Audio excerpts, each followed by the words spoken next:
Debra Lynn Rodriguez, rock and roll, here we go. So you are doing multiple things here at Wild Goose. Yes, I am. Tell us about them. Well, I just had my cafe set, so it's my original songs. And you got a whole band with you. I did. I had a little 3-piece band, and then Wyatt, who played in my band, and we did his set, and I played for him.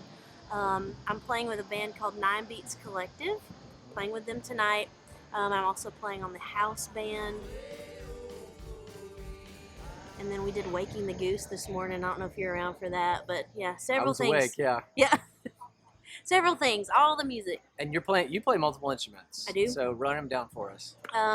Guitar is my main instrument when I'm singing, but keys, bass, drums, yeah. Man, so you're a one-person force. You could do it all. You're like Prince. Well, I'm not like Prince. If I'm like Prince, I don't know. I don't know what we'd be doing, but yeah, I do. I am a multi-instrumentalist, and I love that. I love that it gives me opportunities to play, to jump in and play with different groups, and I enjoy that. It makes my heart really happy. Yeah. What is it about playing with different groups that you enjoy so much? I think it's the energy. Like each group kind of has their own vibe, their own energy. They've got their own gifts, and so being able to jump in and kind of be part of that and receive from that, and then add my thing to that is just, it's a blessing. It's just, I love it. I'm a 7 on the Enneagram, so I'm an extrovert to the extreme. Yeah. And so that's a good way to be. Being with the people. Be all the musicians. Yeah. With all the musicians. Yeah. Do you enjoy that more than doing your own stuff? Is it a different subset of energy for you? It is very different. I'll tell you, the lately I've been able to bring on a full band to play my stuff, and that's the thing. I love the energy of having lots of people, but I do love being able to express and sing my songs, and it's like the best of both worlds. Yeah. Do you feel like you learn something when you're playing with another set of musicians that Always. You can bring to your own? Yes. Yeah. Always. This band I'm playing with tonight, we hit this reggae tune, earlier in rehearsal, and I was like, okay, this is new. I have never done this. Right? Reggae bass is a whole different ballgame. Yeah. There's a phenomenal, this is totally a rabbit trail, but there's a phenomenal documentary on the making of Bob Marley's album. I want to get which one it was. Anyway, it was the first mainstream Western hit album for him. And they bring in these Southern session musicians from the U.S. over to London. And they're like, I can't find the one. The one. Yes. And they're really trying to figure out how to play. So yeah, reggae is this whole different ballgame. Yes. That's cool.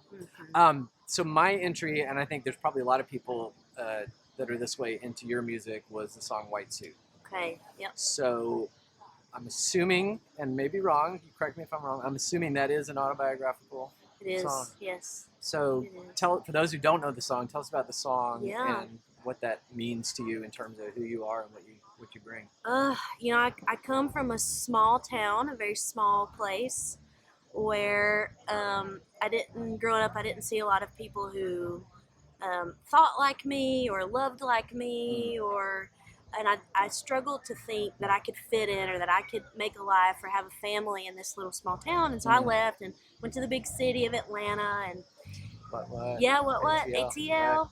And the thing is, and I have members of my family who think differently than I do, that vote differently than I do, and 2016 was like a crapshoot. You know what I mean? It was tough. A little difficult, yeah. Yes, but what I found, this beautiful thing that I found in living life and in speaking my truth and living my truth, is that acceptance sometimes comes from really unlikely places. And so the very same family member that, sit at my Thanksgiving table and rejoice over, a Trump presidency or something like that, is also the same family member that tells me about my sexuality. Like, you're good. Like, you're anointed. God loves you. You don't need to change. You can love who you love. And so it's just this dichotomy that, enemies and friends aren't always black and white, right? And I've experienced that. I've experienced a lot of love and acceptance in places where I didn't expect to. And it feels to me like your story is probably not as unique as we think it is, but I also feel like it's rare and has something to offer to a society that is being more and more ripped apart. Yeah, that polarization thing, it's tough. Yeah. It's tough, and I just don't know. I know that there's some spots we can get in where, we can't give, we can't compromise, but and also there's this thought that if we don't sit and listen to one another, if we can't find some common ground, how do we ever move forward? Right. How do we? So I'm always looking for that. Sometimes you can't find it. Sometimes you can't find a common thread, but I'm always really happy when I can. Well, I heard something in what you said about living your truth and how that, in a sense, almost anchored that in the midst of these relationships. Yes. Right? Yes. And I'm wondering if that is part of what it is. It's not about finding the lowest common denominator. What can we agree about? Because then we never talk about anything. Yeah, right. We talk about what TV shows we watch. We talk Oh my about, gosh, right? that's all we can talk about. Yeah. I won't say names, but there was somebody in my life that what we would talk about was baseball. Yes, That was that's it. all we could talk. We talked about the designated hitter rule, and we could agree that it was a bad thing. But other than that, like, we couldn't talk about anything. Yeah. But you're talking about being honest and being fully yourself, and how that, in a sense, kind of opened up this gateway for much richer and more interesting relationships in your life. I have found that, and I continue to find that. I mean, standing in the truth of my sexuality was a big part of my story, and coming out was a big thing. But I continue to find that as I grow and as I develop just as a person, and having to stand in my truth, whatever that looks like in this season, and having to just, the people in my life have to just see that and like, let's talk about this. If this is something that's difficult for you, let's come to bat with that. You know, let's talk about that. But what I've found is that, like, the work really is here. The work is, can I stand in my truth, and not be quite so worried about what everyone else thinks. But people respond to that. I have this song, it's a newer song called Show Me You. And this idea is like, show me you so I can see me. And we mirror love to each other, or we mirror, hatred to each other. Whatever you're showing me, a lot of times that's what I'm going to reflect back to you. And what I'm finding is that when I can stand in authenticity, a lot of times that's received and it's mirrored back. But it takes some patience, and it takes some being willing to, if someone does walk away from me, that's okay. Letting it happen. Yeah. That's okay. Yeah. Well, I'm assuming that there's got to be something in that family dynamic that gave you the ability to stand firm in who you are. Is that true? Am I making a wild assumption here? No, I mean, I think